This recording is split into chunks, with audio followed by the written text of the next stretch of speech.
गिरजा सोच रहे वैठार अब हम जाई कौनी कर्म झोली लहरी तब भैले रवाना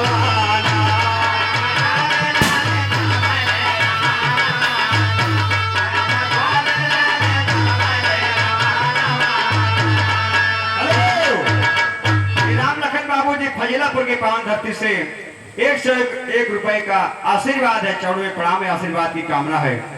जैसे पार्वती रहियानी भोले बाबा भाई कमरी हो गिरी कान नदे भयंकर रूप बनाए मल्लाहे वाला मनमा से दी के उत्साह और अपने आप बने मला कंधवा जला वाले हेले करे जाके सजाना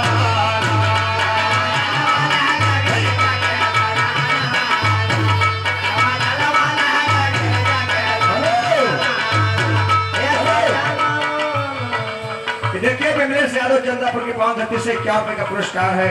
चौड़वे प्रणाम में आशीर्वाद की कामना है। अरे भोले बाबा भयंकर रूप बनाए मल्लाहे का जाए के घाटे को पहले खड़ा लग गए अब पार्वती ना जानी पावती अब भोले बाबा अपनी भाषा बोला था के